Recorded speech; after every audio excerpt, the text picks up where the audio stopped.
Hi friends, welcome to Nipunagaraj the voice of truth. మీరు ఈ channel ఇంకా సబ్స్క్రైబ్ చేసుకోకుంటే వెంటనే సబ్స్క్రైబ్ చేయండి ఫర్ ఇన్స్టెంట్ అప్డేట్స్. ఇక ఈరోజు మా టాపిక్, గోడకు కొట్టిన మేకు మన బాలయ్య బాబు అని అంటున్నారు మన ట్రేడ్ పండితులు. మనకు తెలుసు కదా, బాలయ్య బాబుకి నందమూరి కార్యకర్తలు, క్యాడర్ సభ్యులు తప్ప జనరల్ ఆడియన్స్ ఎవరు ఉండరని. కానీ ఒప్పుకోరంతే. కానీ ట్రేడ్ అనేది ఒకటి ఉంటుంది కదా, దానికి ఎవడి ఒప్పుకోలు అవసరం లేదన్నమాట. జస్ట్ ఫ్యాక్ట్స్ని స్పిట్ చేస్తూ ఉంటుందంతే. నచ్చినా నచ్చకున్నా తీసుకోవాల్సిందే.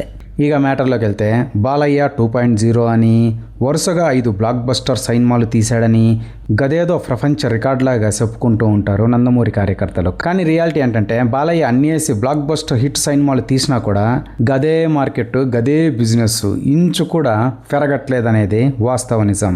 అంటే వెనకటికి ఒక పాత సామెత ఉండేది కదా, ఎగిరి దంచినా ఒకటే రేటు, ఎగరకుండా దంచినా ఒకటే రేటు అని. బాలయ్య బాబు పరిస్థితి కూడా అచ్చు గదే అన్నమాట. ఎన్ని హిట్ సినిమాలు తీసినా గదే 40 కోట్ల బడ్జెట్, గవే 60 కోట్ల షేర్ సినిమాలు. హిట్ తర్వాత రూపాయి మార్కెట్ పెరగదు, 1% బిజినెస్ పెరగదు.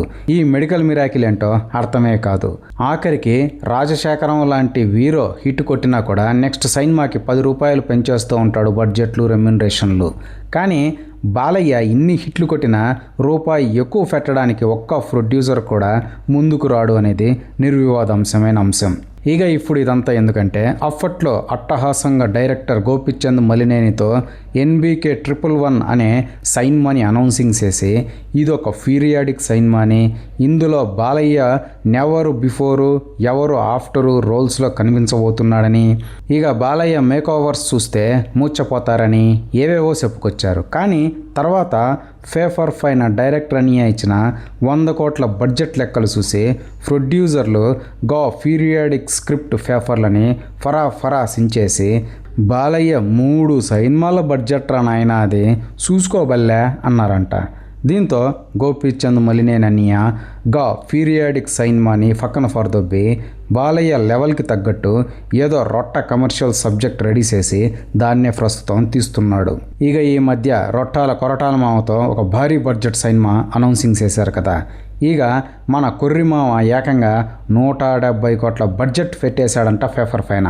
గది చూసిన ప్రొడ్యూసర్ అంకుల్, ఎలా కనిపిస్తున్నాను నీకో, ఓ మాదిరిగా కూడా కనిపించట్లేదా ఏంటి, ఎరిక ఫాలం వాళ్ళంటే అంత ఎక్సకలా అంటూ సినిమానే క్యాన్సిల్ చేసి ఫార్దొబ్బాడు అని వార్తలు వస్తున్నాయి.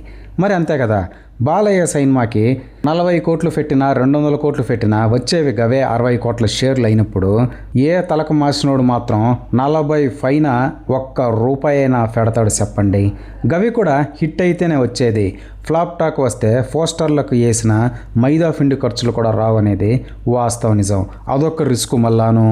గందుకే హిట్ ఫ్లాప్తో సంబంధం లేకుండా 100 కోట్ల పైనే కన్సిస్టెంట్గా బిజినెస్ చేసే మెగాస్టార్ చిరంజీవితో బాలయ్యను పోల్చడమే బాలయ్యకి ఎప్పటికీ ఒక లైఫ్ టైం అచీవ్మెంట్ అని అంటున్నారు మన ట్రేడ్ పండితులు. ఇదే ఫ్రెండ్స్ ఈరోజు టాపిక్. ఇలాంటి లేటెస్ట్ అండ్ ఇంట్రెస్టింగ్ టాపిక్స్ కోసం please subscribe to Nipunagaraj the voice of truth, and please like, share and comment this video with your valuable opinions. See you again.